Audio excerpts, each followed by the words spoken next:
अज्ञानतिमिरान्धस्य ज्ञानाञ्जनशलाकया चक्षुरुन्मीलितं येन तस्मै श्रीगुरवे नमः।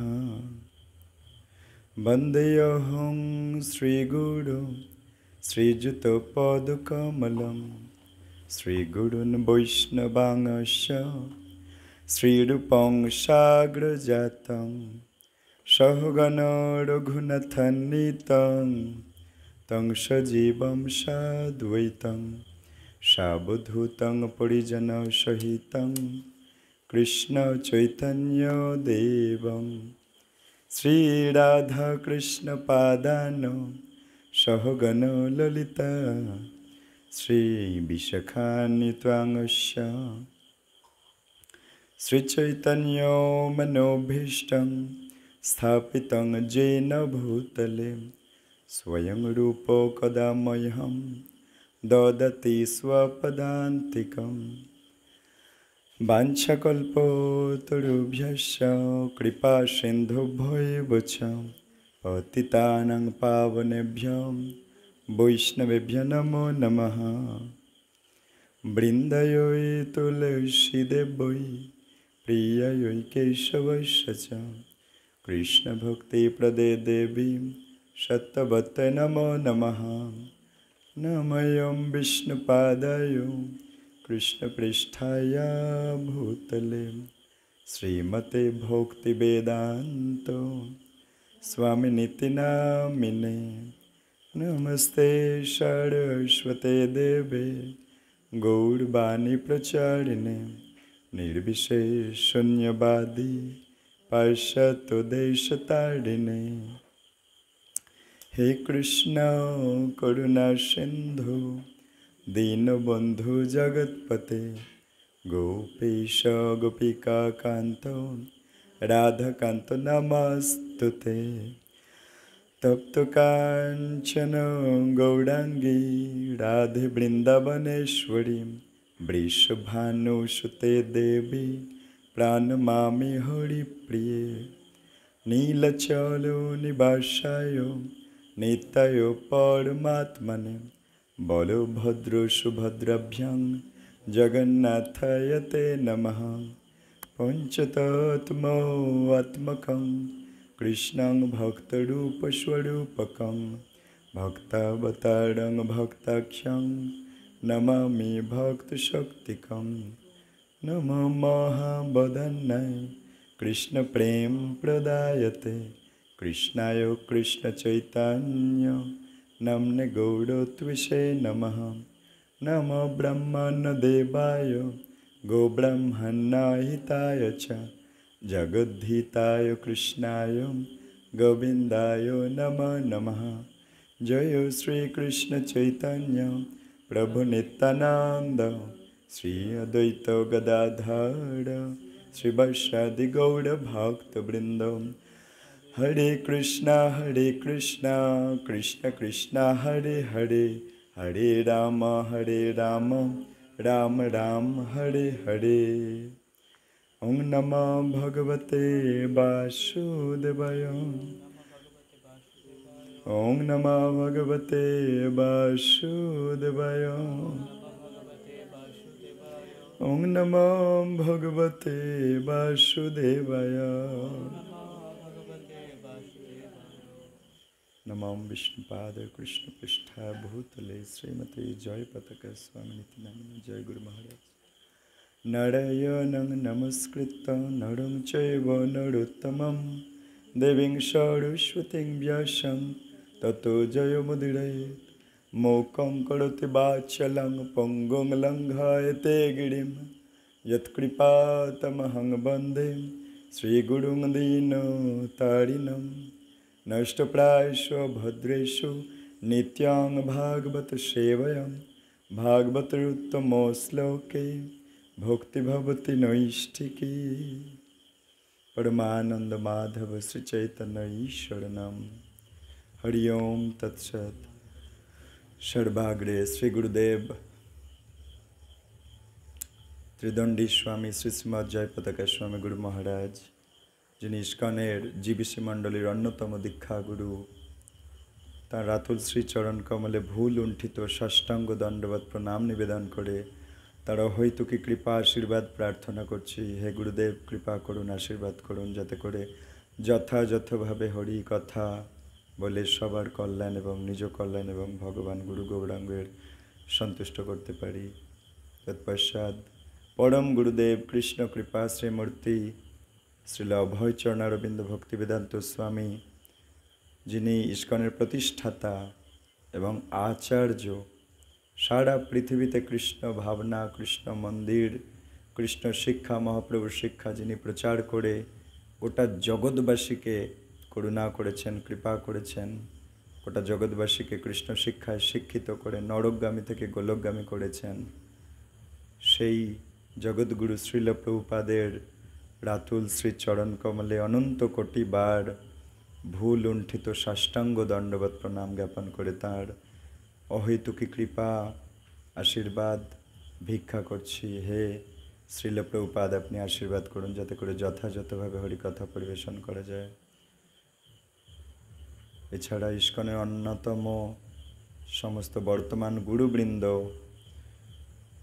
অনন্ত কোটি বৈষ্ণবীবৃন্দ, সমবেত ভক্তমণ্ডলী, মাতৃমণ্ডলী, সবাইকে যথাযোগ্য প্রণিপাত জ্ঞাপন করে আপনাদের আশীর্বাদ মস্তকে ধারণ করে আজকের হরিকথায় প্রবেশ করছি।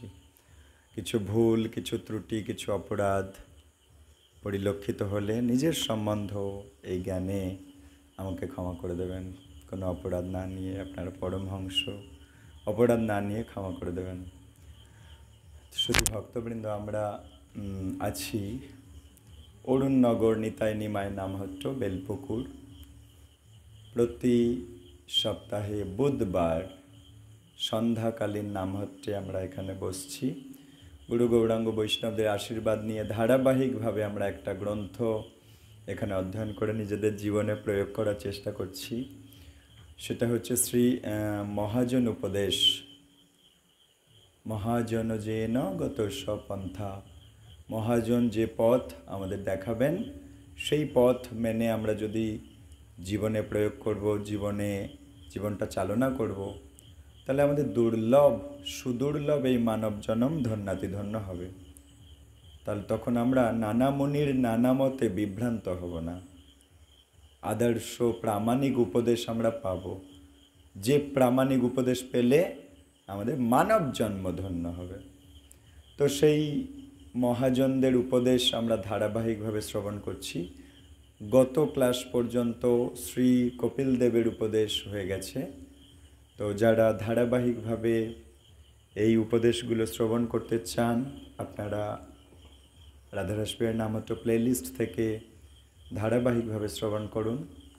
আজ আমরা প্রবেশ করব শ্রী প্রহ্লাদ মহারাজের দিব্য উপদেশ। প্রহ্লাদ কে তিনি?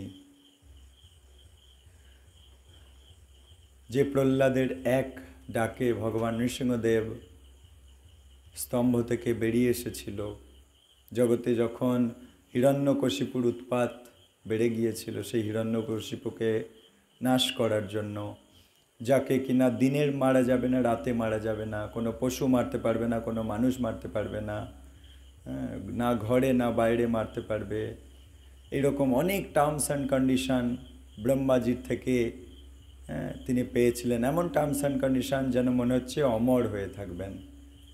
কিন্তু সেই অসুরকে, ভগবানের উপরে কেউ নেই, তাই সেই অসুরকে বধ করবার জন্য এসেছিলেন আমাদের নৃসিংহদেব ভগবান সত্যযুগে। তো সেই হিরণ্যকশিপু অসুরের ছেলে হচ্ছে শ্রী প্রহ্লাদ। আমরা একটু আগে নৃসিংহদেবের কীর্তনে প্রহ্লাদের জয়ধ্বনি দিয়েছি। ওই প্রহ্লাদ মহারাজ 12 জন মহাজনের মধ্যে অন্যতম একজন। সেই প্রহ্লাদ 5 বছর বয়সী। আমাদের ভক্তি জীবনে জড় দেহের কত বয়স এটা দেখা হয় না,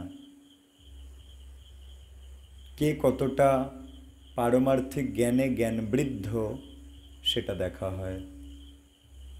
আমাদের এই প্রহ্লাদ মাতা কয়াদুর গর্ভে, হিরণ্যকশিপুর পত্নীর নাম হচ্ছে কয়াদু, ওই কয়াদুর গর্ভে তখন থেকেই মহান আচার্য, সমস্ত আচার্যদেরও আচার্য শ্রী নারদ মুনির কাছ থেকে ভাগবত কথা শুনেছেন গর্ভে থাকাকালীন। এর থেকে আমরা বুঝতে পারি যে গর্ভে, মাতৃগর্ভে যখন সন্তান থাকে, মায়েরা যদি শাস্ত্র শ্রবণ করবে, ভগবানের কথা, ভগবানের উপদেশ, ভক্ত সঙ্গ করবে, ভগবানের চিন্তনে, ভগবানের গুণকীর্তনে, ভগবানের স্মরণে, ভগবানের বন্দনে আশ্রয় নিয়ে জীবন কাটাবে, ভগবানের শিক্ষা নিয়ে জীবন কাটাবে, সন্তান অত্যন্ত সুন্দর হবে।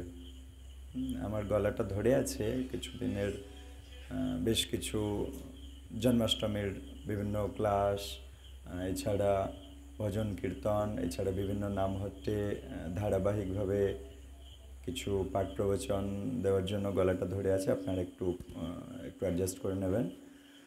তো সেই প্রহ্লাদ, তার উপদেশ আমরা শ্রবণ করব। প্রহ্লাদ মহারাজ ছোট্ট 5 বছর বয়সী, জড় দেহের দিক দিয়ে, কিন্তু উনি প্রামাণিক গুরু পরম্পরা থেকে জ্ঞান প্রাপ্ত। তাই জন্য জ্ঞান নিয়ে কোনো জল ঘোলাও কিছু আমরা পাবো না। উনি যে জ্ঞান দেবেন পূর্ণরূপে অমৃত। কারণ এই আমাদের দিব্য জ্ঞান কোথা থেকে আমরা নেব, সেই জ্ঞান নেবার ক্ষেত্রে আমাদের উৎসটা ঠিক আছে কিনা দেখে নিতে হয়। যদি উৎস ঠিক থাকে, যদি সঠিক গুরু পরম্পরা থেকে যিনি পাঠক তিনি পাঠ দিচ্ছেন, যদি সঠিক গুরু পরম্পরায় থাকেন, তাহলে তার বয়স কত এটা ম্যাটার না। গুরু পরম্পরায় তিনি কতটা জ্ঞান বৃদ্ধ, গুরু পরম্পরা থেকে কতটা জ্ঞান নিয়েছেন সেটা দেখব। ঠিক আছে, সেই অনুযায়ী প্রহ্লাদ মহারাজ আমাদেরকে শিক্ষা দেবেন। চলুন আমরা প্রবেশ করি। প্রহ্লাদ যখন মাতৃগর্ভে অবস্থান করছিলেন, তখন মাতা কয়াদু ঘটনাক্রমে নারদ মুনির আশ্রমে ভগবত কথা শ্রবণ করছিলেন গর্ভে থাকাকালীন। প্রহ্লাদের বিষ্ণু বিরোধী পিতা, প্রহ্লাদের বাবার নাম কি? হিরণ্যকশিপু। হিরণ্যকশিপুর দাদার নাম কি? এরা গোলক বৃন্দাবনের দাড়ি, বৈকুণ্ঠ ধামের দাড়ি জয় বিজয়। জয় বিজয় হয়েছে এখানে সত্যযুগে তোমার হিরণ্যাক্ষ আর হিরণ্যকশিপু, যেটা কলিযুগে জগাই মাধাই।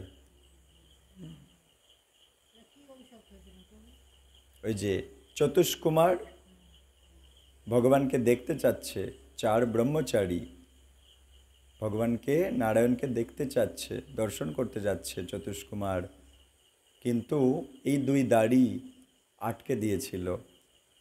তখন চতুষ্কুমার অভিশপ্ত করেছিল, আমরা ভগবানকে দর্শন করতে যাচ্ছি, তোমরা আটকে দিচ্ছ। এ নিয়ে ভাগবতমে পাবেন। এটা দ্বিতীয় কি তৃতীয় স্কন্ধে, আই থিঙ্ক দ্বিতীয় স্কন্ধে পাবেন এটা। ঠিক আছে, তো সেই জয় বিজয়, হিরণ্যাক্ষ, হিরণ্যকশিপু। তা সেই হিরণ্যাক্ষ পৃথিবী থেকে প্রচুর স্বর্ণ উত্তোলন করেছিল, যার ফলে পৃথিবীর সেন্টার অফ গ্র্যাভিটি, মানে ভর কেন্দ্রটা নষ্ট হয়ে গেছিল। ওটা ভূলোকের মধ্যে একটা গ্রহ, কিন্তু সেখান থেকে আমাদের চতুর্দশ যে ভুবন আছে না, পদ্মফুলের ডাঁটি, তার মাঝে আমরা তো আছি ভূলোকে, তার ভেতরে পৃথিবী একটা গ্রহ। কিন্তু সেই পৃথিবী ওই ভূলোক থেকে অধঃপতিত হয়ে গেছিল। কেন? প্রচুর সম্পদ উত্তোলন করে নিয়েছিল, নিয়ে পাতাল, মানে ওনাদের যে থাকার জায়গা, অসুরদের থাকার জায়গা নিম্নলোক, সেখানে নিয়ে চলে গেছিল। আর এই ভূলোকে পৃথিবী গ্রহটা ক্ষতিগ্রস্ত হয়ে গেছে, যার ফলে ওর যে জায়গা থাকার কথা সেই জায়গায় স্থানাচ্যুত হয়ে নিম্নগামী হয়ে গেছে, পাতালে চলে গেছে। এই পদ্মফুলের ডাঁটির মাঝ থেকে একদম গোড়ায় যেখানে পাঁক, গর্ভোদক সমুদ্রের পাঁক আছে, সেই গর্ভোদক সমুদ্রের একদম নিম্নে পাতাল আছে। পাতালের ডান দিকে আছে নরক। ওই পাতালের কাছে পৃথিবী, ধরিত্রী, বসুন্ধরা মাতা চলে গেছিল। তা সেই হিরণ্যাক্ষ এরকম করেছিল। তা হিরণ্যাক্ষ চেয়েছিল ওই পৃথিবী ওই পাতালেই পড়ে থাক, কিন্তু ভগবান তখন বরাহ রূপে এসে সেই তার পত্নী রূপা এই ধরিত্রী, এই বসুন্ধরা মাতাকে ভগবান বরাহ তার নাকের ডগায় এই পৃথিবীকে তুলে নিয়ে আবার আমাদের এই ভূলোকে স্থানান্তরিত করেছেন। পাতাল থেকে তুলে নিয়ে ভূলোকে বসিয়েছেন এই ধরিত্রী মাতাকে। তা তখন যখন এরম তুলছে, তখন হিরণ্যাক্ষর সাথে ভগবান বরাহদেবের ফাইটিং হয়েছিল, যুদ্ধ হয়েছিল। তো তখন হিরণ্যাক্ষ বধ হয়ে গেছে। তো হিরণ্যাক্ষ বধ হয়েছে বিষ্ণুর হাতে। সেই জন্য ভাই হিরণ্যকশিপু খুব বিষ্ণুর প্রতি ক্রোধ। সেই জন্য বিষ্ণুর সমতুল্য হওয়ার চেষ্টা করছে, সর্বজগতের মালিক হওয়ার চেষ্টা করছে, খুব তপস্যা করে, ব্রহ্মাজির তপস্যা করে, ব্রহ্মাজির বরে ব্রহ্মাজি তার তপস্যায় সন্তুষ্ট হয়ে বর দিয়েছে, অমর হয়ে যাবে। ত্রিভুবনকে, সে হিরণ্যকশিপু ত্রিভুবনকে জয় করে নিয়েছে। হিরণ্যকশিপু দেবতাদেরকে ওই অসুর লোকে নিয়ে গিয়ে হিরণ্যকশিপুর ঘরে নিয়ে গিয়ে ঝাড় দেওয়া করাচ্ছে, কোথায় বাসন মাজা করাচ্ছে। হিরণ্যকশিপু দেবতাদেরকে ওর গা হাত পা টিপে দেওয়া করাচ্ছে। তা এরকম বিভৎস পরিস্থিতি। হিরণ্যকশিপুর দাপটে ত্রিভুবন ভীত। সেই হিরণ্যকশিপু এত বড় অসুর, তার ছেলে ভক্ত প্রহ্লাদ। তো গর্ভ সুন্দর। এবং যখন মাতা কয়াদু এবং হিরণ্যকশিপু মিলন করে, তখন মাতা কয়াদু তো ভক্ত, সেই মিলনের সময়েও কৃষ্ণ নাম করিয়ে নিয়েছিল, যার ফলে হিরণ্যকশিপুর বীর্য পবিত্র হয়ে গেছে মাতা কয়াদুর গর্ভে। সেই জন্য পবিত্র আত্মা প্রহ্লাদ স্থান পেয়েছে। এই জন্য শাস্ত্রে আমাদের বলেছে যে কোনো সন্তান বা সন্তান আনয়নের আগে আমাদের দেহ মন পবিত্র করতে। সেই জন্য সন্তান আনয়নের কার্য করার যখন সংকল্প নেয়, সেক্ষেত্রে দুজনকে 50 মালা জপ করা উচিত। করলে দেহ মন পবিত্র হবে, পবিত্র আত্মা গর্ভে স্থান পাবে। এক ফোঁটা বীর্যের মধ্যে অনেক আত্মা থাকে, কোটি কোটি আত্মা থাকে। তার মধ্যে যিনি পবিত্র আত্মা, তিনি গর্ভে প্রবেশ করার সুযোগ পাবেন। সুন্দর প্রহ্লাদের মতো সন্তান হবে, কৃষ্ণ ভক্ত সুন্দর সভ্য সন্তান হবে। এই জন্য আগে দেহ মন পবিত্র করতে। এগুলো ভাগবতমে আপনারা পাবেন, ধারাবাহিকভাবে আসবে।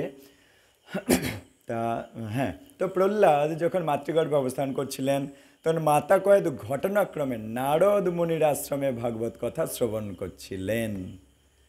দেবতারা তো ভীত।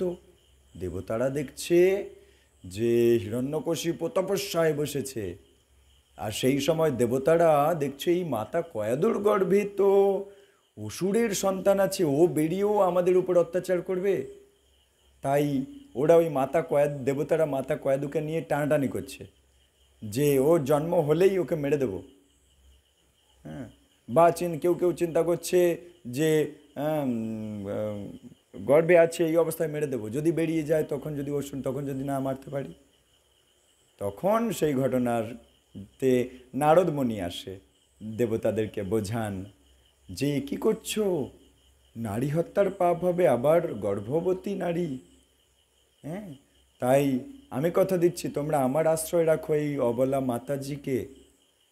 আমি ওনাকে শিক্ষা দান করব, ভাগবতীয় শিক্ষা আমার আশ্রমে রাখো। আমি ভাগবতীয় শিক্ষা দেব, ওর সন্তান কোনো অসুর আসবে না, তোমরা ভয় পেও না। দেবতাদেরকে আশ্বাস দিচ্ছে নারদ মুনি।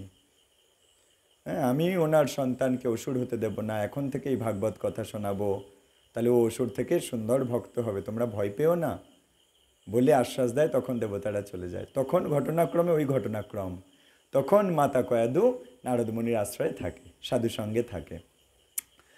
তা ভাগবত কথা শুনেছিলেন, আশ্রমে আছে না, তো প্রহ্লাদের বিষ্ণু বিরোধী পিতা, কেন বিষ্ণু বিরোধী আমি বললাম, বিষ্ণু বিরোধী পিতা হিরণ্যকশিপু তখন কঠোর তপস্যায় ব্রতী ছিলেন, খুব তপস্যা করছে হিরণ্যকশিপু।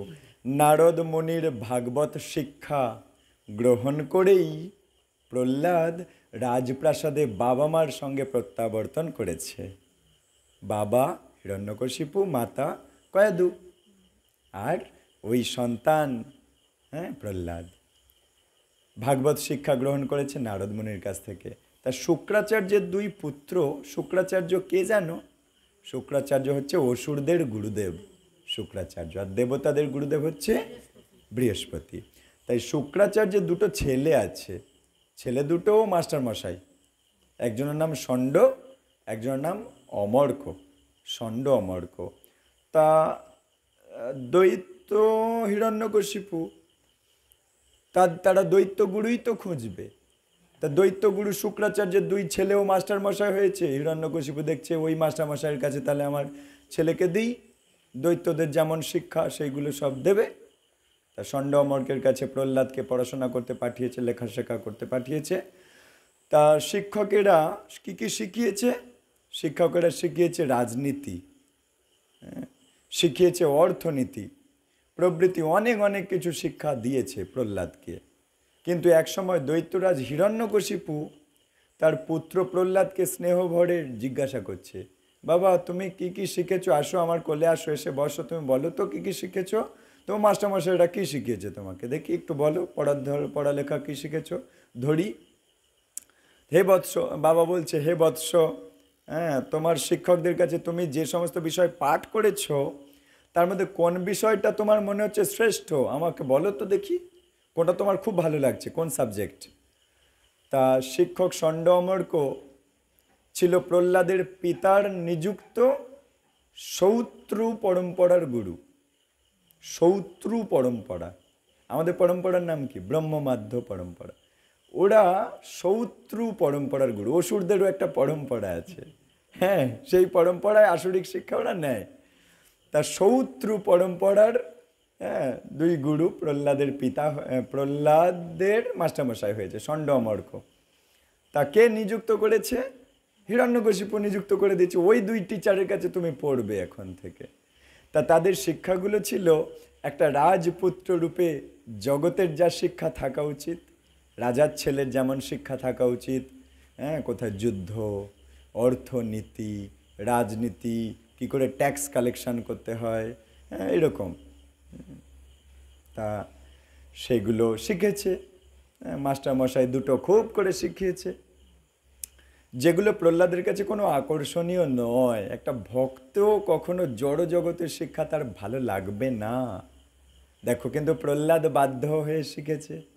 একইভাবে আমরা যারা ভক্ত পরিবারের, আমাদের যাদের ভক্ত পরিবারের সন্তান সন্ততি, তারাও বাধ্য হয়ে জড়জগতের শিক্ষা, জড়জগতে আছে শিখতে হয়, তাই শেখে। কিন্তু সেই প্রহ্লাদেরও ওইরকম শিক্ষা, বাবা বলেছে স্কুল কলেজে যাও, গিয়েছে, কিন্তু ওর কিন্তু আকর্ষণীয় বস্তু ওগুলো নয়। একইভাবে এটা ভক্তদের মনোভাব, ভক্তর সন্তান যারা ছোট ছোট ভক্ত, স্কুল কলেজের ভক্ত মানুষ, ভক্ত বাচ্চার ছাত্র, তারা স্কুল কলেজে পড়াশোনা করতে হয়, করে, নিয়ম কর্তব্য করতে হয়, করে, প্রহ্লাদও করেছে, কিন্তু ওর আকর্ষণ হরিকথা, কারণ সে তো ভক্ত। আচ্ছা, তা তাদের শিক্ষাগুলো রাজপুত্র যেমন হওয়া উচিত, কিন্তু তার আকর্ষণ এগুলোতে নেই। তা শ্রী নারদের শিক্ষা প্রহ্লাদ গ্রহণ করেছিলেন। ষণ্ড অমর্ক শিখিয়েছে, নারদ বাবা শিখিয়েছে। ষণ্ড অমর্ক জগতের শিক্ষা শিখিয়েছে, আর নারদ মুনি হরি শিক্ষা শিখিয়েছে, ভাগবতীয় শিক্ষা। তাহলে বিদ্যা দুটো, পড়া বিদ্যা, অপরা বিদ্যা। পড়া বিদ্যা শিখিয়েছেন নারদ মুনি, অপরা বিদ্যা শিখিয়েছেন ষণ্ড অমর্ক।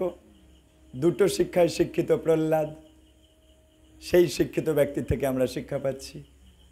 তাহলে আমাদের আর কোনো সন্দেহ নেই, ওই জন্য উনি মহাজন। তা সেই বিষয়টা শিক্ষা করে। তাই প্রহ্লাদ তার উত্তরে বলছে, বাবা জিজ্ঞাসা করেছে কোনটা শ্রেষ্ঠ চ্যাপ্টার, তোমার কোনটা ভালো লাগে?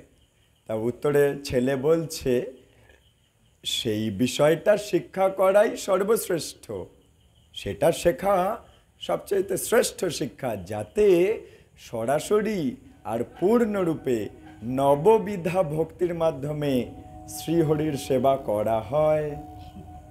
হ্যাঁ, যে শিক্ষা পেলে হরির সেবা করতে বেশি ইচ্ছা জাগবে, সেই শিক্ষাটা শ্রেষ্ঠ শিক্ষা, প্রহ্লাদ বলছে। তাহলে দেখো, বাবা বিষ্ণু বিরোধী আর তার কাছে একে মা মনসা, তার উপরে ধুনোর গন্ধ। ব্যাপারটা এরকম হয়ে গেল না? একে হিরণ্যকশিপু বিষ্ণুকে সহ্য করতে পারে না, আর তারপর ছেলে বলছে বাবা বাবা যে শিক্ষা পেলে ভগবানের সেবা করতে উৎসাহ বাড়ে সেই শিক্ষাটা শ্রেষ্ঠ। তা কোন বাবা মেনে নেবে? কেন এরকম আসরিক বাবা মেনে নেবে কি?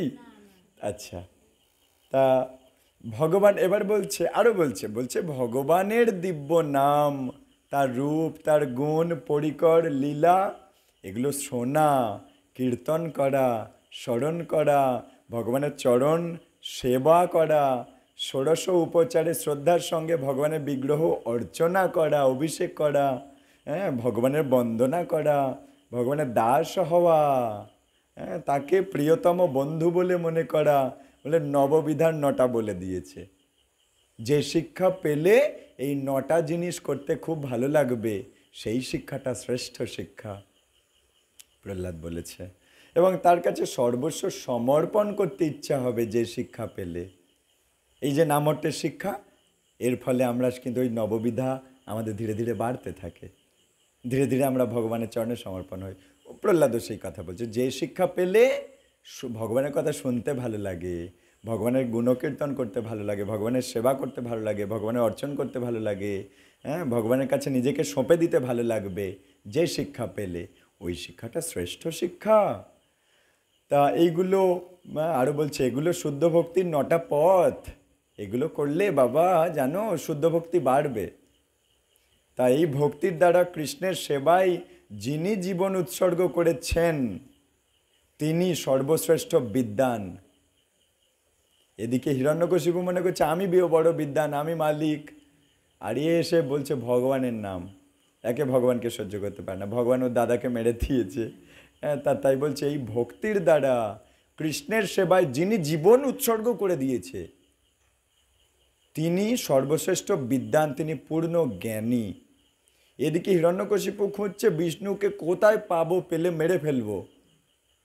আর এ বলছে বিষ্ণুর সেবা করো, যে শিক্ষা পেলে বিষ্ণুর সেবা করতে ইচ্ছা হয় সেটা শ্রেষ্ঠ। তাহলে একে তার মানে ও তো হিরণ্যকশিপু অসুর, তো রক্ত ফুটে উঠছে ওই কথাগুলো শুনে। তা যদিও এই কথায় অসুররাজ হিরণ্যকশিপু ক্রোধান্বিত হয়েছিলেন, তবুও প্রহ্লাদ বলছে, কেন? প্রহ্লাদ অভয়, কারণ ও তো অভয় পদ পেয়ে আছে, ভগবানের চরণ পদ অভয়, ভয় থাকে না। আর এই ছোট্ট বাচ্চা অসুরের কাছে কোনো ভয় নেই, বলে যাচ্ছে ভগবানের কথা। তা নারদ বাবা এগুলো শিখিয়েছে, আর বলছে তার তো ষণ্ড অমর্ক কী শেখালো সেগুলো বলছিস না তো কই? বলছে ওগুলো আমার আকর্ষণ লাগে, ওগুলো ভালো না, ওগুলো আমার ভালো লাগে না, ও শিখে কী হবে? তা বলছে অসংযত ইন্দ্রিয়, প্রহ্লাদ বলছে অসংযত ইন্দ্রিয় বিষয়াসক্ত ব্যক্তিরা নারকীয় জীবনে প্রবেশ করে, একই বস্তু বারবার চর্বণ করে। আই উইল রিপিট, অসংযত ইন্দ্রিয় বিষয়াসক্ত ব্যক্তিরা, অসংযত যাদের ইন্দ্রিয় তারা বিষয়ে আসক্ত, সেই ব্যক্তিরা নারকীয় জীবনে প্রবেশ করে, নরক জীবন পায় তারা।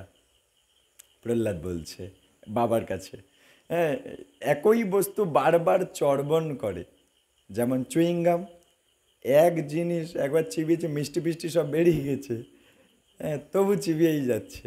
একইভাবে জড়জগতের যত ইন্দ্রিয় সুখ তাকে বলে চর্বিত বস্তু চর্বণ।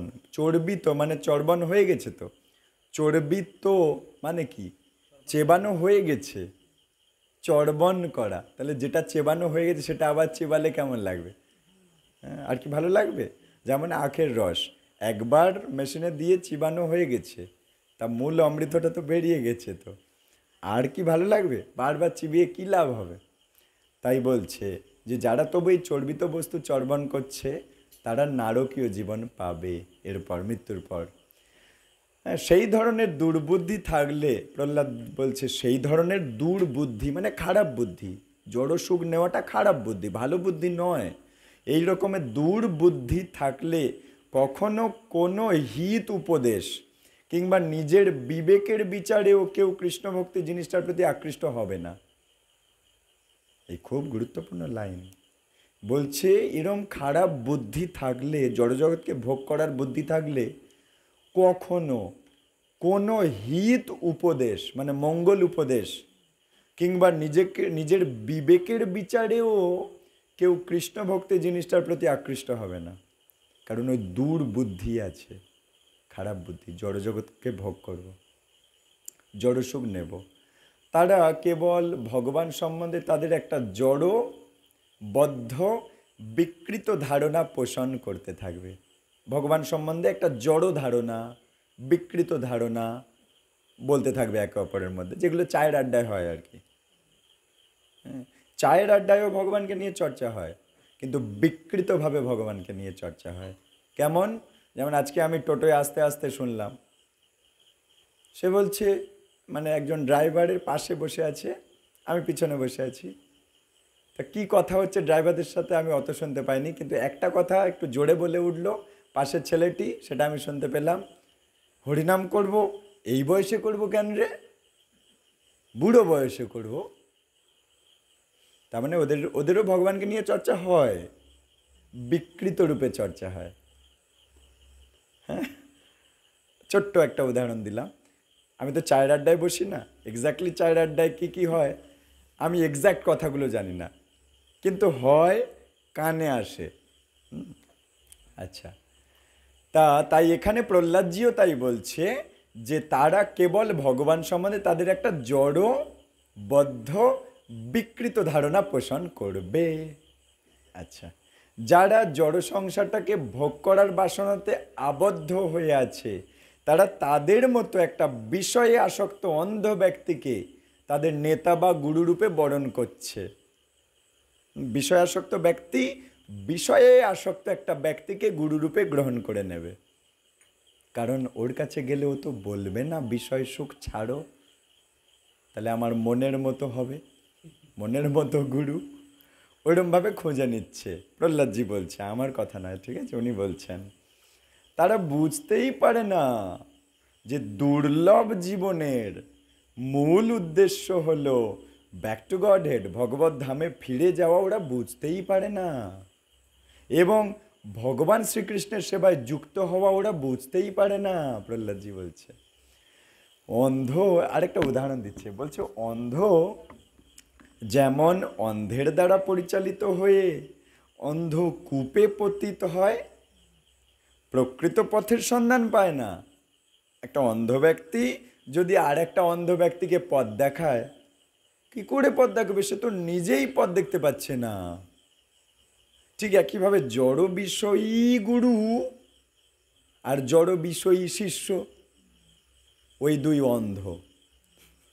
প্রহ্লাদজি বলছে, কেউ অপরাধ নেবেন না, প্রহ্লাদ মহারাজ বলছে। হ্যাঁ, তা তেমনি বিষয় আসক্ত ব্যক্তিরা বিষয়ী গুরুর দ্বারা পরিচালিত হয়ে সকাম কর্মরূপ অত্যন্ত শক্ত রজ্জু, রজ্জু মানে দড়ি, অত্যন্ত শক্ত দড়ির বন্ধনে আবদ্ধ হয়ে যায়। দুই বিষয়ী যেহেতু, গুরু বিষয়ী, শিষ্য বিষয়ী। এভাবে প্রহ্লাদজি বলছেন, এভাবে জন্ম মৃত্যুর সংসার চক্রে বারংবার আবর্তিত হয়ে ত্রিতাপ দুঃখ ভোগ করতেই থাকে। যে গুরু বা শিক্ষক নিজেই ভক্ত নয়, প্রহ্লাদ বলছে বাবাকে, হ্যাঁ, তা বাবা দিয়েছে তো দুটো বিষয়ী ব্যক্তি, কেন? ছেলেটাকে বিষয়ী বানাবো, কারণ আমিও বিষয়ী, আমার ছেলেও হোক বিষয়ী, আর মাস্টারমশাইও দুটোকে ওই জন্য বিষয়ী দিয়েছে। কিন্তু ছেলে এদিকে গর্ভে অবস্থায় নারদমুনির কাছে শিক্ষা পেয়ে আছে, বাবা তো তখন ধ্যানে ছিল, জানে না। তা সেই শিক্ষাকে বলে অব্যয় শিক্ষা, ওটা নষ্ট হয় না। তাই সেই কথাগুলোই বেশি বেশি করে বলছে। হ্যাঁ, তা এখন প্রহ্লাদ বলছে, দেখো, বলছে এভাবে জন্ম মৃত্যুর সংসার চক্রে বারবার আবর্তিত হয়ে ত্রিতাপ দুঃখ ভোগ করতে থাকে। যে গুরু বা শিক্ষক নিজে ভক্ত নয়, নিজেই জড়জগতের কলুষে কলুষিত, সে কখনো কাউকে কৃষ্ণ ভক্তিতে উদ্বুদ্ধ করতে পারে না। তাহলে দুটো মাস্টারমশাই সম্বন্ধেও বলে দিল, পিতা কি সহ্য করবে? হ্যাঁ। শুদ্ধ ভক্তের, এরপরে আরো বলছে, শুদ্ধ ভক্তের চরণ ধুলিতে ভূষিত না হওয়া পর্যন্ত বিষয় আসক্ত ব্যক্তিরা কখনো কৃষ্ণের প্রতি আসক্ত হতে পারে না। তার মানে এখানে ভক্তদের চরণধুলির মহিমা বলে দিল এই লাইনে আমাদের মহাজন। বললেন কি, শুদ্ধ ভক্তের চরণধুলি না মাখলে কখনো বিষয় বিষ মেখে থাকা ব্যক্তি কৃষ্ণের প্রতি আকৃষ্ট হবে না। বিষয় বিষ্ঠা মেখে থাকা ব্যক্তি কৃষ্ণের প্রতি ততক্ষণ আকৃষ্ট হতে পারবে না যতক্ষণ না শুদ্ধ ভক্তের চরণধুলি মস্তকে আসছে। এটা প্রহ্লাদজি বলছেন। তাহলে কি, বৈষ্ণব চরণ রেণু মস্তকে ভূষণ বিনু, আর নাহি ভূষণের অন্ত, আর নাহি ভূষণের অন্ত। প্রহ্লাদ মহারাজ বললেন এই কথা। আচ্ছা, আর পরক্ষণে বলছে, যতদিন কৃষ্ণের শরণাগত না হওয়া যায় ততদিন, যতদিন পর্যন্ত কৃষ্ণ ভক্তি অনুশীলনে ব্রতী না হওয়া যায় ততদিন পর্যন্ত জড় জগতের কলুষতা থেকে মুক্ত হওয়া যাবে না। দুটো পয়েন্ট বললেন।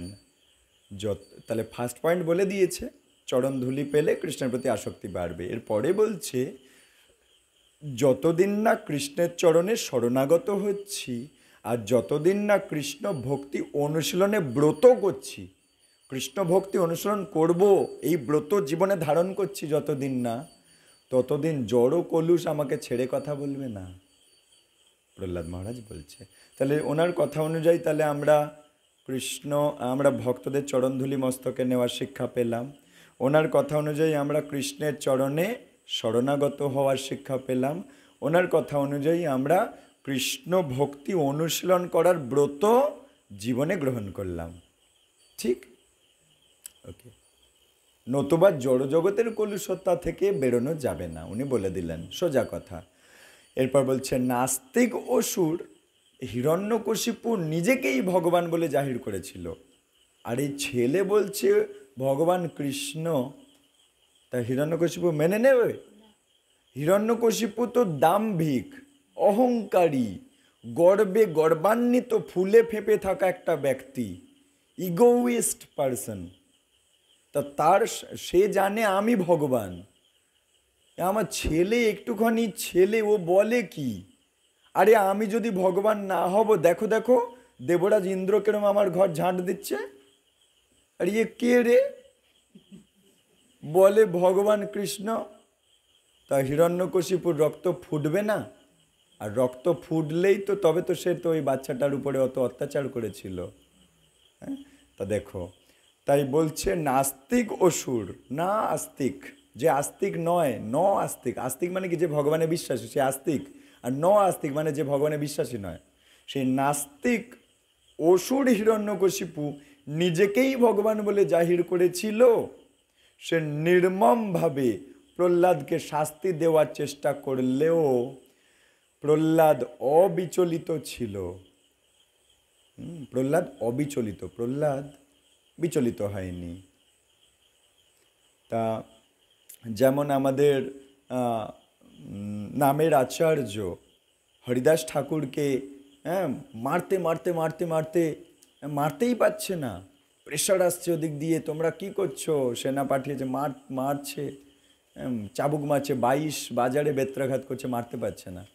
বলছে তুমি কি কোনো পীর বাবা আছো টাছো নিশ্চয়ই, তুমি কি কোনো মন্ত্রতন্ত্র জানো নাকি? বলছে কি মন্ত্র, আমি তো জানি না, আমি ভগবানের নামটাই জানি, ভগবানের নাম জানি, এটা মন্ত্র কি আমি জানি না, ভগবানের নামটাই আমি করে যাই, তার ফলে আমার কই কিছু হচ্ছে না।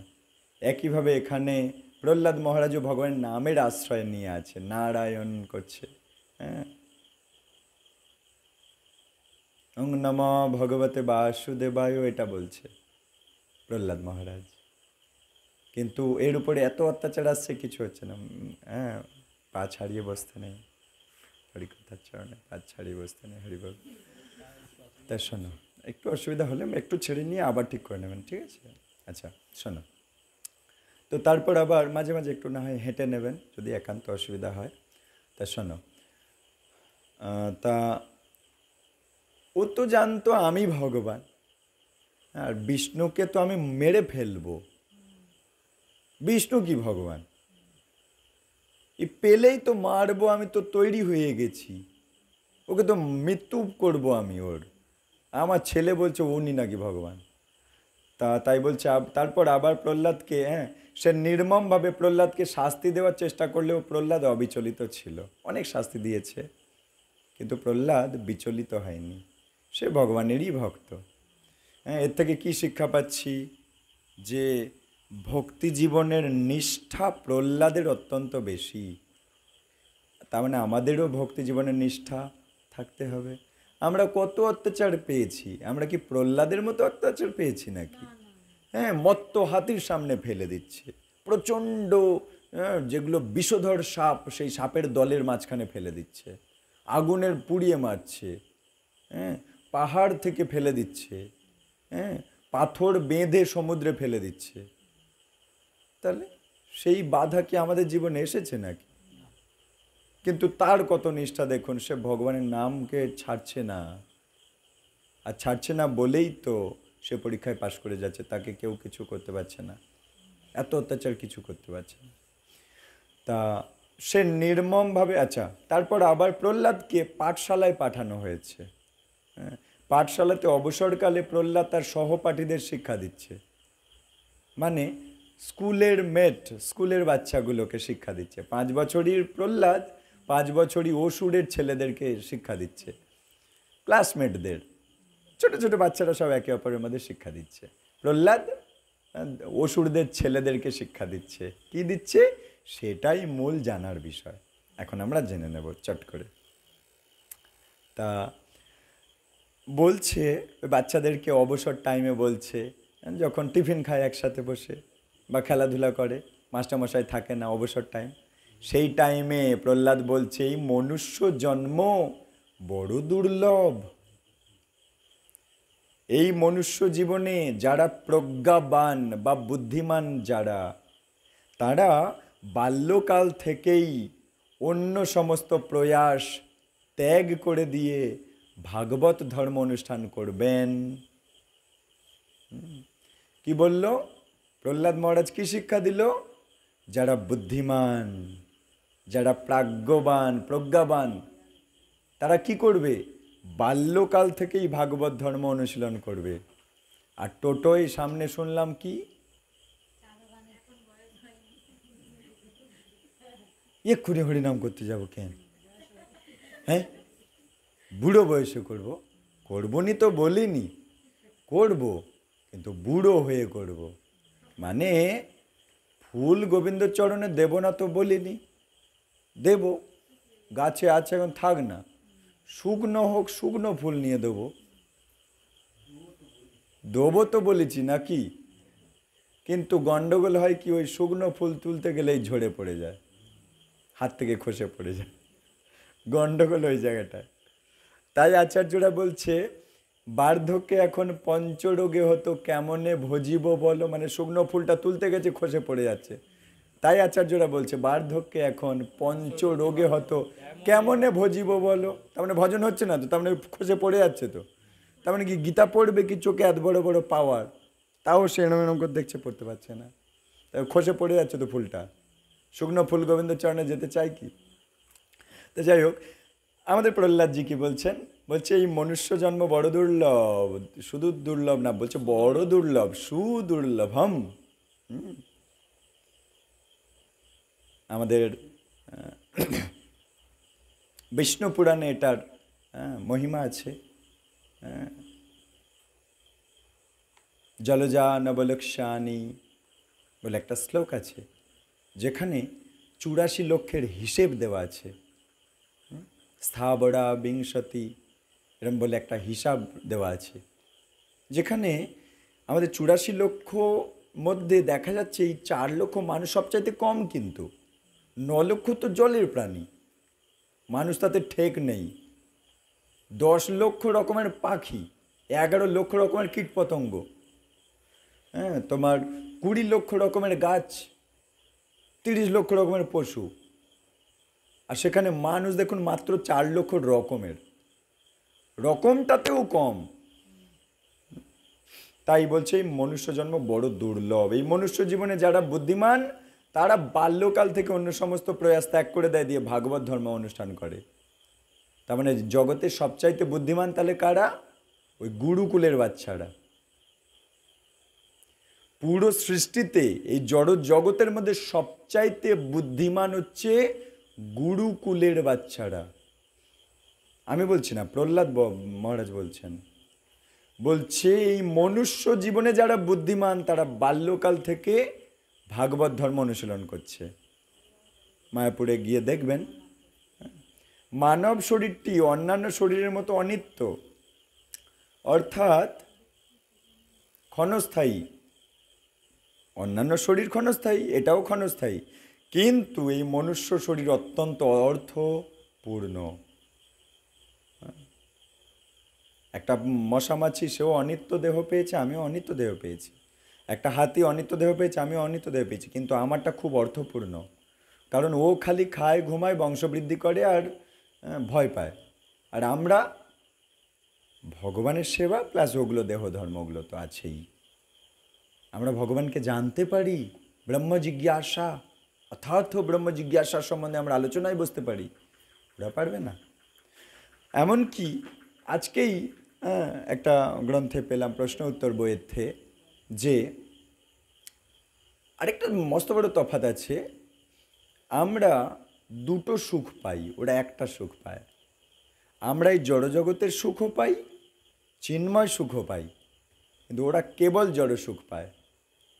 তাহলে চিন্ময় সুখ তো অত্যন্ত উজ্জ্বল, উন্নত, সেটা আমরা পাই যখন নামট্টে আসি, সাধু সঙ্গে হরিকথা, কোনো মন্দিরে যাই, মায়াপুর যাই, আমরা পাই চিন্ময় সুখ পাই। আবার ধরো কোনো জন্মদিন হয়েছে, একটু কেক পাচ্ছি, একটু পরমান্ন পাচ্ছি, ভালো মন্দ প্রসাদ পাচ্ছি, জড়জগতের সুখও তো পাচ্ছি। কি একটু এই ফ্যান চলছে আমাদের দেহে, তো সুখ হচ্ছে। তো তাহলে জড় সুখ আমরা পাচ্ছি, না চাইলেও পাচ্ছি, পেয়ে যাচ্ছি। জড়জগতে আছি, জড় সুখও পাচ্ছি, আবার চিন্ময় সুখও পাচ্ছি। কিন্তু ওরা তো বঞ্চিত, ওরা চিন্ময় সুখ পাচ্ছে না, আমরা চিন্ময় সুখ পাচ্ছি। তাহলে ভক্ত হলে দুটো বেনিফিট, জড় সুখও আছে, আবার চিন্ময় সুখও আছে। প্রসাদ রূপে আমরা কত রকমের প্রসাদ পাচ্ছি, রথযাত্রা মহোৎসব থেকে শুরু করে কত নৃত্য গীত বাদ্য, সে আনন্দও পাচ্ছি, আবার উন্নত উজ্জ্বল চিন্ময় আনন্দও আমরা পাচ্ছি। কিন্তু যারা ভক্তি জীবনে আসতে পারেনি তারা কেবল জড়তে আছে, চিন্ময় সুখ থেকে বঞ্চিত। কিন্তু আমরা এই জন্য খুব খুশি, আনন্দিত। এই জন্য আমরা যেহেতু দুটো সুখ পেয়ে যাই, সেই জন্য যারা একবার ভক্ত হয় আর ভক্তি জীবন ছাড়তে পারে না, এবং সে তখন বুঝতে পারে, ইস এত বছর পরে কেন পেলাম, আগে কেন পেলাম না, এটা। তাই এখানে উনি বলছে এই মনুষ্য শরীর অত্যন্ত অর্থপূর্ণ, কারণ মনুষ্য জীবনে ভগবান শ্রীহরির সেবা সম্পাদন করা সম্ভব হয়। যে কেউ নিষ্ঠা সহকারে কিঞ্চিত মাত্র ভক্তির অনুশীলন করলেও পূর্ণ সিদ্ধি লাভ করতে পারে। মানব জন্মেই করা যায়।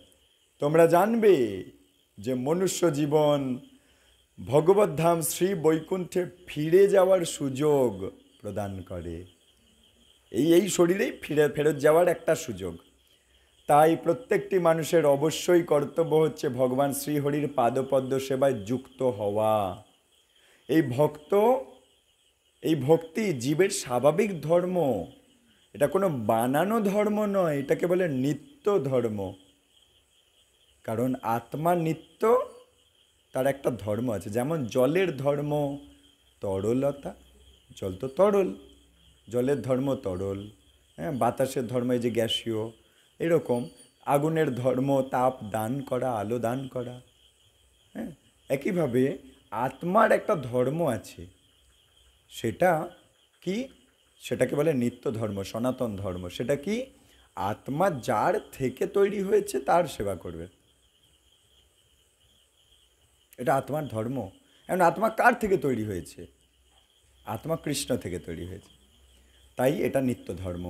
তাই বলছে এখানে, এই কথাটা বলছে যে এই ভক্তি জীবের স্বাভাবিক ধর্ম, এটা খুব ন্যাচারাল। কারণ পরমেশ্বর শ্রীহরি সকলের পরম প্রিয়, পরম আত্মা এবং পরম বন্ধু। হে বন্ধুরা, আরও বলছে বন্ধুদেরকে, হে বন্ধুরা তোমরা জানবে দেহের সঙ্গে ইন্দ্রিয়ের বিষয়ের সংযোগবশত যে ইন্দ্রিয় সুখ লাভ হয় তা মনুষ্য জীবনেই কেন যে কোনো জন্মেই পূর্বকৃত কর্ম অনুসারে লাভ হয়। আমাদের ইন্দ্রিয় আর ইন্দ্রিয়ের বিষয় জড়জগতে আছে, ইন্দ্রিয় আর ইন্দ্রিয়ের বিষয় যখন এক হয় তখন জড়সুখ পায়।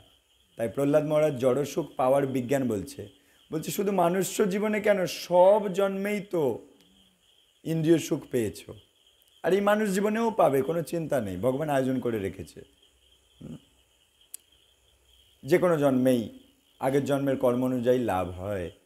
হ্যাঁ, এই রকমের সুখ আপনা থেকেই কোনো রকম প্রচেষ্টা ছাড়াই লাভ হয়। কেমন? একটা উদাহরণ দাও। মনে করো যে খুব সুইমিং স্যুট পরে জলে গিয়ে পায়ে লেজ টেজ পরে, লেজ পাওয়া যায় জানেন, পায়ের চেটোয় লেজ, মাছের মতো লেজ পাওয়া যায়, পায়ে পড়ে অনেকে সাঁতার কাটে না, তাহলে ওর বাসনা কি? জলকেলি করা। ও অটোমেটিক এই প্রকৃতির নিয়মে পরের জীবনে ও মাছ হয়ে যাবে, কোনো টেনশন নেই। এগুলো ভগবানের আয়োজন। হ্যাঁ, প্রত্যেকটা জীব তার কামনা অনুসারে দেহ পাবেই পাবে। হ্যাঁ, কোনো ব্যক্তি পচা জিনিস খেতে পছন্দ করছে, টাটকা ফলের রস বিক্রি হচ্ছে 20 টাকা গ্লাস, খাবে না। 20 বছর ধরে সমুদ্রের তলায় ড্রামের মধ্যে পচানো ফলের রস 20 বছর পর সমুদ্র থেকে তুলে বিক্রি হচ্ছে 2 লাখ টাকা বোতল, ওইটা কিনে খাবে। তা পচা খাওয়ার রস, তোর ইচ্ছা পচা খাওয়ার ইচ্ছা, তাহলে ওই 20 বছর কে অপেক্ষা করবে? আর 2 লাখ টাকা তুই কোথায় পাবি? অনেক বাধা বিপত্তি আছে, তাও 2 লাখ টাকা তোর নিজের টাকা দিয়ে তুই কিনে খাচ্ছিস, লোক তাও নিন্দা করছে, মদ খাচ্ছে। তা তোর এক কাজ কর, প্রকৃতি তার জন্য এবার শুকর দেহ বানিয়ে দিয়েছে, মলমূত্র তুই কত নর্দমার পোকা পাক খাবি, খা না। কাক বানিয়ে দিচ্ছে, শকুন বানিয়ে দিচ্ছে, কত পচা জিনিস খাবি, খা। মনে করো যারা তোমার উড়তে চাইছে, হ্যাঁ, উড়োজাহাজ একটা বানিয়ে, হেলিকপ্টার একটা 2 কোটি টাকা দিয়ে বানিয়ে কিনে তবে নাকি উড়বে। প্রকৃতি সেই জন্য করছে কি, ঠিক আছে তোর হেলিকপ্টার কিনতে অনেক টাকা যাচ্ছে, তেল মশলা অনেক পুড়ছে, কোনো দরকার নেই। তোর এবারে কি করব, মুখে একটা ইঞ্জেকশন দিয়ে দেবো আর ডানা দিয়ে দেবো, লোকের ইঞ্জেকশন দিয়ে তুই তেল ভরে নিবি, নিয়ে উড়ে বেড়াবি, মশা। হরি বল। তো এইভাবে আমাদের কামনা অনুযায়ী প্রকৃতি আমাদেরকে দেহ দেয়, আর এই জন্য 84 লক্ষ রকমের বডি বানিয়ে রেখেছে। তাই প্রহ্লাদ মহারাজ এখানে বলছে এই রকমের সুখ আপনা থেকেই কোনো রকম প্রচেষ্টা ছাড়াই লাভ হয়। ঠিক যেমন বিনা প্রচেষ্টায় দুঃখ আসে, একইভাবে বিনা প্রচেষ্টাতেই প্রত্যেকটা জীব আনন্দে আছে। হ্যাঁ, তা এরকম অনেক উদাহরণ আছে, বেশি বলবো না। তাই মনুষ্য জীবন, তাই বলছে ওগুলো আপনা আপনি আসবে, জড়সুখ আপনা আপনি আসবে, চিন্তা করো না। মনুষ্য জীবনে একমাত্র কর্তব্য ভগবানের সঙ্গে আমাদের যে সম্পর্কটা নষ্ট হয়ে গেছে ওইটা ঠিক করা। মনে করো কোনো বন্ধুর সাথে কোনো বন্ধুর সম্পর্ক নষ্ট হয়ে গেছে, একসময় খুব বন্ধু ছিল, এখন সম্পর্ক নষ্ট হয়ে গেছে, তাহলে একে অপরের কী কর্তব্য? আবার সম্পর্কটা ঠিক করে নেওয়া। এটা বলছে ভগবানের সাথে জীবাত্মার বিয়োগ হয়ে গেছে, ভক্ত ভগবানের বিয়োগ হয়ে গেছে, তাই ভগবান রয়ে গেছে গোলক বৃন্দাবনে আর আমি চলে এসেছি কারাগারে, বিয়োগ হয়ে গেছে। তাই বলছি মানব জন্মে আবার যোগ করা যায়, ওই রিলেশনটা ঠিক করে নেওয়া যায়। ডিভোর্স হয়ে গেছে, ভগবানের সাথে ভক্তের ডিভোর্স হয়ে গেছে, তাই ভগবান এক ঘরে আমি এক ঘরে, পার্টিশান হয়ে গেছে, মাঝখানে বিরজা পার্টিশান। তা বলছে এই মানব জন্মে আবার ওই সিগন্যালটা কেটে গেছে, আবার সিগন্যালটা ঠিক করে নেওয়া যায়। মানুষ জন্মেই ঠিক করা যায়, অন্য কোনো জন্মে ঠিক করা যায় না। এই টগর ফুলটাকে কত বলছি তো, এই শাস্ত্র এখানে রোজ পাঠ হচ্ছে তো, প্রতি সপ্তাহে একদিন করে। তো ও কি ভগবানের সাথে ওর যে সম্পর্কটা হারিয়ে গেছে ঠিক করতে পারছে? হবে না। উপযুক্ত দেহ নয় ওটা, মানব জন্মেই ওটা উপযুক্ত দেহ। তাই এই কথাটা এখানে বলছে। তাই মনুষ্য জীবনে একমাত্র কর্তব্য ভগবানের সঙ্গে আমাদের সম্পর্ক যেটা নষ্ট হয়ে গেছে ওটা পুনরায় প্রতিষ্ঠা করা। তার ফলে কী লাভ হবে আমার? না, বলছে ভগবানের নিত্য ধামে নিত্য জীবনে ফিরে যাওয়ার যোগ্যতা অর্জন হবে। নিত্য ধামে নিত্য জীবনে ফিরে যাওয়ার জন্য। এগুলো তো অনিত্য জীবন। আজ এই কটা বছর, এই তো মনে হয় 20 সাল থেকে প্রভুর সাথে আমার সাক্ষাৎ। কটা বছর আমরা বাঁচব? হয় উনি আগে চলে যাবে, নয় আমি আগে চলে যাব, গেলে ডিভোর্স হয়ে গেল, অনিত্য জীবন। তার মানে কি এই যে বন্ধু পরিচয় কটা বছরের জন্য, তো এরপর উনি অন্য কাউকে আবার বন্ধু জানবেন, আমি অন্য কাউকে বন্ধু জেনে যাব। তাহলে অনিত্য জীবন, কিন্তু সেটা নিত্য জীবন। হ্যাঁ, তাই এখানে বলছে নিত্য জীবন নিত্য ধাম অর্জন করার একটাই দেহ, মানুষ দেহ। হ্যাঁ, যে কোনো জড় শরীর গ্রহণ করা মাত্রই সুখ আর দুঃখ আসবেই। ও মানব শরীরেও আসবে, পশু শরীরেও আসবে, সব গাছপালা শরীরেও আসবে, কীটপতঙ্গ শরীরে। সুখ আর দুঃখ সব শরীরে আছে। হ্যাঁ, অনেকে বলে তোমরা তো হরি হরি করছো দিন রাত, তোমাদের আবার রোগ হবে কেন? এ কি কথাবার্তা? 84 লক্ষ রকমের মধ্যেই তো পড়ে, কি মানুষ দেহ কি পশু পাখি কীটপতঙ্গের দেহ। আর এই 84 লক্ষ বডির নিয়ম হচ্ছে জন্ম মৃত্যু জরা ব্যাধি। তা হরি হরি করো আর না করো তাতে কি আছে? তাহলে জড়জগতের মর্তলোকের নিয়মটা কি নষ্ট হয়ে যাবে? মর্তলোকের নিয়ম তো এটা, তাই না? তাই এটা তো চলতে থাকবে। তাই প্রহ্লাদ মহারাজ বলছে এখানে যে কোনো জড়র শরীরে সুখ আর দুঃখ আসবেই, কিন্তু মনুষ্য শরীরের সর্বশ্রেষ্ঠ উপযোগিতা হলো ভগবান কৃষ্ণের সঙ্গে আমাদের সম্পর্ক পুনরায় প্রতিষ্ঠা করে দেওয়া যায়। এই জন্য ভগবান বলেছে না যে সম্মান অপমানে বিচলিত হয়েও না, শীতে গ্রীষ্মে বিচলিত হয়েও না, সুখ দুঃখে বিচলিত হয়েও না। ওগুলো এই জগতে চলতে থাকবে, তাহলে তুমি বিচলিত হবে কেন? তুমি ভগবানের ভক্ত। আচ্ছা, মানুষ যদি কৃষ্ণ ভক্তি অনুশীলনে যত্নশীল না হয়, কেবল ইন্দ্রিয় তর্পণ, অর্থনৈতিক উন্নতি এগুলোর পিছনে যদি ছোটে, কৃষ্ণ ভক্তিতে যত্ন করছে না, নাম অর্থে আসছে না, কিন্তু টাকা কামাচ্ছে, আর কি না ইন্দ্রিয় তর্পণ, ঠিক টাইমে টাইমে ইন্দ্রিয় সুখ নিয়ে নিচ্ছে আর প্রচুর টাকা ব্যাংকে বাড়াচ্ছে, এগুলো করছে, কৃষ্ণ ভক্তিতে যত্ন নেই, তাহলে কি হবে? তাহলে বলছে এই উন্নতি সাধনের জন্য সময় আর শক্তির অপচয় যদি করে, তবে বাস্তবিক তাতে কোনো লাভ হয় না। কারণ কটা বছর তার কাছে তো থাকবে, তারপর তো ছেড়ে চলে যেতে হবে, কি লাভটা হলো? এই জন্য বলছে ইন্দ্রিয় তর্পণ আর অর্থনৈতিক উন্নতি ওগুলো করলে বাস্তবিকে কোনো লাভ হয় না, কিন্তু কৃষ্ণ ভক্তিতে যত্ন করলে তোমার ভক্তিটা তোমার কাছে পরের জীবনে চলে যাবে।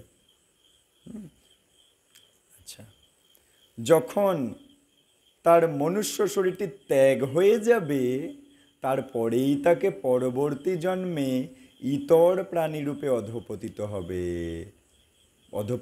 হতে হবে। কেউ যদি ইন্দ্রিয় তর্পণ আর অর্থনৈতিক উন্নতি এগুলোর পিছনেই জীবন গাবিয়ে দিয়েছে, হ্যাঁ, তাহলে কী হবে? এরপরে আর মনুষ্য জন্ম পাবে না, ইতর জন্ম মানে মনুষ্যেতর, মানুষের নিচের যে 80 লক্ষ ওইটা পাবে এবারে। তাহলে আলটিমেটলি কি লাভ হলো?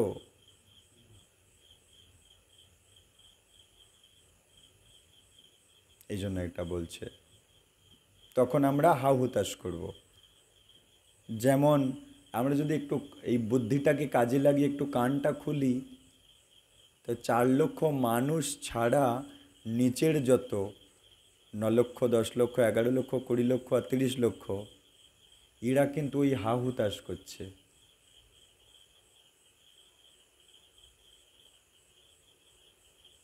মানব জন্ম খোয়া গেছে বলে, এবং অপেক্ষা করে আছে কবে মানব জন্ম পাবো। কারণ ওরা দেখতে পাচ্ছে তো, হ্যাঁ, যে এই যে পোকাটা উঠছে, ও দেখতে পাচ্ছে ওরে ভাই মানুষরা কত চালাক, এরা ভগবানের সেবা পূজা ভগবানের হরিকথা আলোচনা করে ভগবত ধামে চলে যাবে, আর আমি এবারটা এরকম ঘুরতেই থাকবো। আর ওই চিচি চিচি করছে, আমি চিচি করতে আছি, ওরাও হরিকথা আলোচনা করছে, আমারও আয়ু এগিয়ে যাচ্ছে, ওদেরও আয়ু এগিয়ে যাচ্ছে, কিন্তু ওরা এবার যাবে ভগবত ধাম আর আমি চিচি করতে থাকবো। তাহলে ওরা এখন হাউতাস করছে মানব জন্ম পায়নি বলে, ওয়েট করছে কবে মানব জন্ম পাবো। তাই এখানে বলছে শরীরটা কয়েকটা বছর পর ত্যাগ হয়ে গেলেই তো ইতর প্রাণীরূপে অধপতিত হয়ে যাব, যদি কেবল ইন্দ্রিয় সুখ আর অর্থের পিছনে ছুটব। যারা প্রচুর ইন্দ্রিয় তর্পণ করে, ইন্দ্রিয় সুখ নেয়, মিলন সুখ নেয়, তারা ওই বাসনা অনুযায়ী এরপরে পায়রা দেহ পেয়ে যাবে। পায়রা তো দিনে প্রায় 10-11 বার মিলন সুখ নেয়।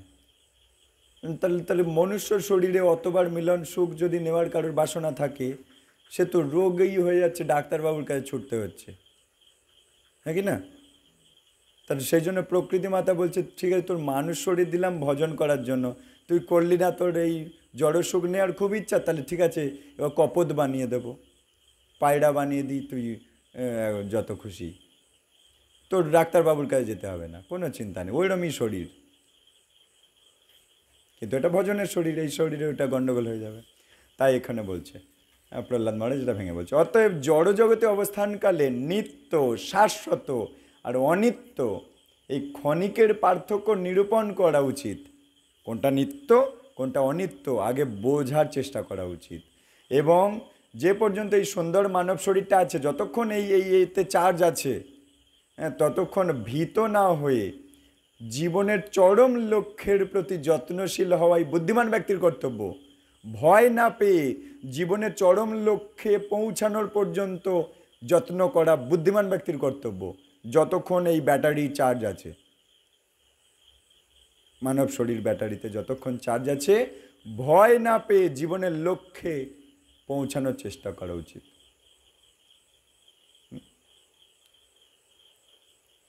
উত্তিষ্ঠ জাগ্রত প্রাপ্য বরেণ্য নিবোধত, আমাদের ওঠো জাগো, যতক্ষণ না তুমি তোমার লক্ষ্যে পৌঁছাচ্ছ ততক্ষণ চেষ্টা করতে থাকো।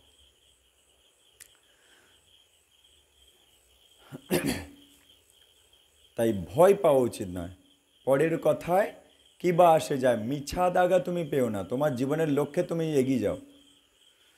মানুষের আয়ুষ্কাল, এবার হিসেব বলছে, একটা আয়ুর হিসেব বলছে প্রহ্লাদজি, বলছে মানুষের আয়ুষ্কাল বড় জোর 100 বছর, বড় জোর টেনে টুনে, তার মানে অজিতেন্দ্রীয় ব্যক্তিদের সেই 100 বছরের মধ্যে অর্ধেক সময় অনর্থক অতিবাহিত হয়ে যায়।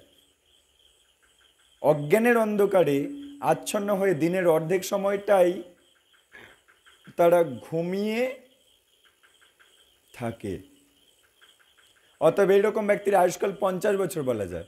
যারা ভক্ত নয়, ভক্তি জীবনকে গুরুত্ব দেয় না, তারা প্রায় দিনের অর্ধেকটা অজ্ঞান নিদ্রায় থাকে বা ঘুম নিদ্রা, দৈহিক নিদ্রায় থাকে। এইভাবে যদি অর্ধেক দিনটাই প্রায় নিদ্রায় চলে গেল, দিনের বেলা 4-5 ঘন্টা ঘুমিয়ে নিল, রাত্রেবেলা 6 ঘন্টা 7 ঘন্টা 8 ঘন্টা ঘুমিয়ে নিল, তার মানে দিনের অর্ধেক ঘন্টাটাই তার ঘুমিয়ে কেটে গেল। তার মানে অর্ধেকটা ঘুমালো আর পড়ে রয়েছে অর্ধেকটা আয়ু। তাহলে 100 বছর কি আর আছে? 50 বছর আয়ু, প্রহ্লাদ মহারাজ বলছে। অতএব এইরকম ব্যক্তির আয়ুষ্কাল 50 বছর বলা যায়। বাল্যকালে কি করছে বলছে, অজ্ঞান অবস্থায় 10 বছর কাটিয়ে দিচ্ছে, জ্ঞান খোলে না, তখন মূর্খের মতো কাটিয়ে দেয়। কৈশোর যখন হয়, খেলাধুলায় 10 বছর, ফুটবল ক্রিকেট খেলাধুলায় 10 বছর, তাহলে 20 বছর বিফলে চলে গেল, বয়স হলো 20। আচ্ছা, বৃদ্ধ বয়সে জরাগ্রস্ত হয়ে 20 বছর বৃথা অতিবাহিত হয়ে যায়। 60 বছরের পর রিটায়ার্ড হয়ে গেল, 20 বছর সোফায় কাটায়, আরামকে দ্বারা বানিয়ে নেয়, আরামকে দাঁড়ায় 2 পা নাচাই রে, 20 বছর কেটে যায়।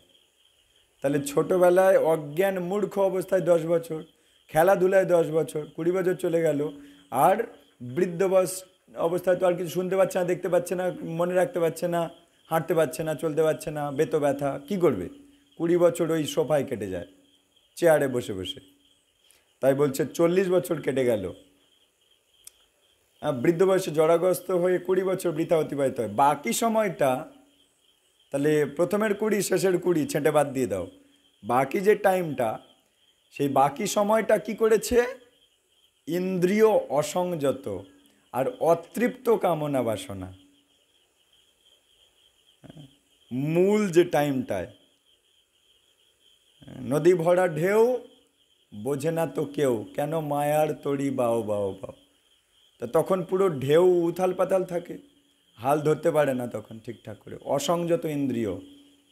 আর কি? অতৃপ্ত কামনা বাসনা, তৃপ্ত করছে আবার অতৃপ্ত হয়ে যাচ্ছে, তৃপ্ত করছে আবার অতৃপ্ত হয়ে যাচ্ছে। এই খেলা খেলতে খেলতে মাঝখানের প্রাইম টাইমটা নষ্ট হয়ে যায়। মায়াদেবীর টোপ এটা। দুর্লভ হিরে তোমায় দিয়েছে, সাথে সাথে অনেক টুপি পরিয়েও রেখেছে। যদি সাধুসঙ্গ না করো বোকা মেনে যাবে, তোমার আয়ু কবে খতম হয়ে যাবে তুমি বুঝতে পারবে না। আর সাধুসঙ্গে আসলে তোমার আয়ুগুলো সব ঠিকঠাক ব্যবহার হলো। তাই এখানে বলছে বাকি সময়টা অসংযত ইন্দ্রিয় আর অতৃপ্ত কামনা বাসনা প্রবল মোহগ্রস্ত হয়ে, হ্যাঁ, কি করে? ওই 20 বছর পর্যন্ত খেলাধুলা, অজ্ঞান আর খেলাধুলায় কেটে গেল। 20-র পরে এবারে স্ত্রী নিতে হবে, ঘর বাড়ি বানাতে হবে, টাকা পয়সা কামাতে হবে, সন্তান নিতে হবে, সন্তানের ডাক্তারি পাশ করাতে হবে, ইঞ্জিনিয়ারিং করাতে হবে কন্যাকে, তাদের বিবাহ দিতে হবে, 2 কোটি টাকা খরচা করতে হবে।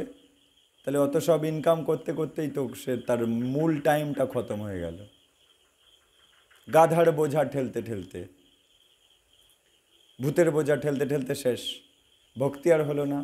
কারণ ওই জন্য বলেছিল বুদ্ধিমান ব্যক্তি বাল্যকাল থেকে ভগবানকে নিয়ে সব কিছু করে, আর যে বুদ্ধিমান নয় সে সারাটা জীবনটাই ভগবানকে বাদ দিয়ে করে। তাই একজনার সারাটা জীবনটাই নষ্ট হয়ে যায়, আর একজনার সারাটা জীবনটাই সঞ্চয় হয়, ভক্তি সঞ্চয় হয়, যেটা পরের জীবনে চলে যাবে। সেও গৃহ করছে, সেও স্ত্রীপুত্র সন্তান পালন করছে, সেও পড়াশোনা করেছে, সেও খেলাধুলা করেছে, সেও বৃদ্ধ হবে, কিন্তু ভক্ত কৃষ্ণকে নিয়ে বৃদ্ধ হবে, কৃষ্ণকে নিয়ে গৃহ করেছে, কৃষ্ণকে নিয়ে সন্তান পালন করেছে, সব কিছু কৃষ্ণকে নিয়ে করেছে। যেমন অর্জুন কৃষ্ণকে সামনে রেখে যুদ্ধ করছে, কিন্তু দুর্যোধন কৃষ্ণকে সামনে রেখে যুদ্ধ করেনি, গণ্ডগোল হয়ে গেছে। তাই এখানে বলছে ওর এত যুদ্ধ, এত শিক্ষা দীক্ষা সব বিফলে গেল না দুর্যোধনদের, কৌরবদের। আচ্ছা, তাই এখানে বলছে বাকি সময়টা, ওই মাঝখানের টাইমটা প্রবল মোহগ্রস্ত হয়ে, অতৃপ্ত আর অসংযত ইন্দ্রিয়ের কামনা বাসনা মেটাতে নষ্ট হয়, মোহগ্রস্ত হয়ে পরিবার সামলাতে ব্যস্ত হয়, আর অন্যান্য জাগতিক জীবনের প্রতি অত্যন্ত আসক্ত হয়ে থাকে। জাগতিক জীবন, কেমন? প্রভুপাদজি উদাহরণ দিচ্ছে, এই যে কোনো বিবাহ বাড়িতে বা কোনো উৎসব বাড়িতে যাওয়া, যিনি কর্তা সে ভালো করে সাজে, বুট হ্যাট কোট পরে, সেগুলো কিনতে অনেক খরচা যায়। স্ত্রীকে বলে এই ওই গয়নাটা পরো, ওই গয়নাটা পরো, ওই বেনারসিটা পরো, ওইটা পরো। কেন? কারণ আমার বন্ধু বান্ধব আত্মীয় স্বজনরা আসছে, তাদেরকে দেখাতে হবে না যে আমি কত বড়, দেখাতে হবে না, রেশারেশি চলছে। আর সেও আসছে ওই উৎসবে, সেও তার স্ত্রীকে বলেছে এই ওই ভালো গয়নাটা পরো, ওই সোনার গয়নাটা পরো, নেকলেসটা পরো, ওই বেনারসিটা পরো। কেন এটা পরোনি? তোমার বলেছি না এটা পরতে, এটা পরোনি কেন? হ্যাঁ, আমার বন্ধু বান্ধবরা আসছে, তাদের সামনে আমার প্রেস্টিজ থাকবে। তার মানে রেশারেশি চলছে, দিখাওয়া, এই খোলসটাকে সাজিয়ে দিখাওয়া চলছে। বাড়িতে হয়তো নুন জোটে না, কিন্তু দিখাওয়া চলছে। তা এখানে বলছে অত্যন্ত আসক্ত হয়ে, জাগতিক জীবনের প্রতি অত্যন্ত আসক্ত হয়ে মাঝের টাইমটা নষ্ট হয়ে যায়।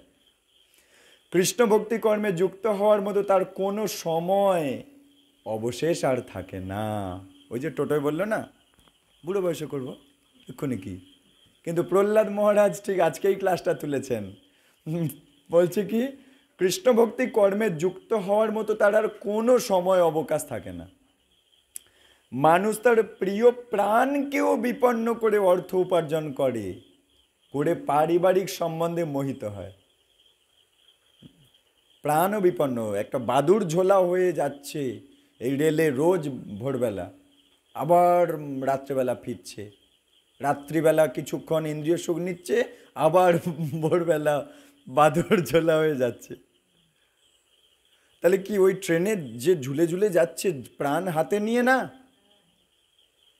তাই এখানে বলছে মানুষ তার প্রিয় প্রাণকেও বিপন্ন করে অর্থ উপার্জন করে পারিবারিক সম্বন্ধে মোহিত হয়ে থাকে। এভাবে সে কিছুতেই বুঝতে পারে না যে কিভাবে মনুষ্য জীবন পরম সত্যকে উপলব্ধি না করে অনর্থক নষ্ট হয়ে যাচ্ছে, বুঝতেই পারে না। বছরের পর বছর, সালের পর সাল এগিয়ে চলে যায়, বৃদ্ধ হয়ে যায় এক সময়, ওই বাদুর রাত ঝুলতে পারে না।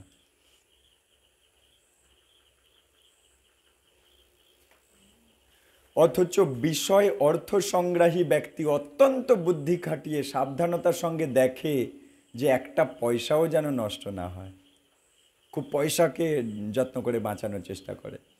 হে বন্ধুরা, কোনো দেশে কোনো কালে ভগবত ভক্তি জ্ঞানহীন ব্যক্তি নিজেকে জন্ম মৃত্যুর দুঃখপূর্ণ বন্ধন থেকে মুক্ত করতে পারেনি। বিরাট লাইন একটা তুলে দিয়েছে প্রহ্লাদজি। বলছে হে বন্ধুরা শোনো, কোনো এমন দেশ নেই, কোনো এমন কাল নেই, মানে কোনো সময় নেই যেখানে ভগবানের প্রতি ভক্তিকে বাদ দিয়ে কোনো ব্যক্তি নিজেকে জন্ম মৃত্যুর দুঃখ থেকে বের করতে পেরেছে। এমন কোনো সময় নেই, এমন কোনো জায়গা নেই, কোনো দেশ নেই, কোনো কাল নেই যেখানে এমন কোনো উদাহরণ নেই যে ভক্তিকে বাদ দিয়ে এখান থেকে বেরোতে পেরেছে। এরকম কোনো উদাহরণ নেই। কত টাইম আছে প্রভুজি? আচ্ছা, 9-10। আচ্ছা, আচ্ছা দেখে নিচ্ছি। ও হয়ে যাবে, এটা এক্ষুনি হয়ে যাবে, 5 মিনিটই লাগবে। শোনো, 5 মিনিটই লাগবে, শোনো। তাই এমন কোনো উদাহরণ নেই, কোনো দেশ কালে কোনো উদাহরণ নেই ইতিহাসে যে ভগবানকে ভালো না বেসে বেরোতে পেরেছে। হ্যাঁ, রাবণ, হিরণ্যকশিপু অনেক চেষ্টা করেছে, কংস, এরা তো বিরাট ব্যক্তি, এরা ভগবানকে না ভালোবেসে কিন্তু বেরোতেই পারেনি। স্বর্গের সিঁড়ি দিয়ে ভগবানের কাছে যাওয়া যাবে না, যেতে পারেনি, সে নষ্ট হয়ে গেছে। বরং ভগবত বিমুখ হয়ে, শোনো, হ্যাঁ, ভগবত বিমুখ হয়ে জড়া প্রকৃতির কঠোর নিয়মের বন্ধনে আবদ্ধ হয়েই থাকে। এই জড় সংসারে, এই জড় জগতে, আস্তে আস্তে আর 5টা মিনিট আর, এই জড় সংসারে বেশিরভাগ লোকেই ইন্দ্রিয় তৃপ্তির প্রতি অত্যন্ত আসক্ত। এই জড় জগতে ম্যাক্সিমাম লোক ইন্দ্রিয় সুখে আসক্ত। তাদের জীবনের লক্ষ্য হলো, প্রহ্লাদ বলছে, তাদের জীবনের উদ্দেশ্য কি করে বেশি পরিমাণে যৌন সুখ ভোগ করব। তাই জন্য সমস্ত ইঞ্জিনিয়ারদের দিয়ে, ডাক্তারদের দিয়ে, সায়েন্টিস্টদের দিয়ে বিভিন্ন জিনিসপত্র বানিয়ে নিয়েছে মানুষ, যেগুলো দিয়ে ইন্দ্রিয় সুখ হবে কিন্তু ঝামেলা হবে না। দ্যাট মিন দায়িত্ব নিতে হবে না। সুখ নিয়ে নেবে কিন্তু দায়িত্ব নেবে না। এরকম বুদ্ধি খাটিয়ে, আসরিক বুদ্ধি খাটিয়ে খাটিয়ে অনেক জিনিস, অনেক কায়দা কানুন বের করে নিয়েছে মানুষ।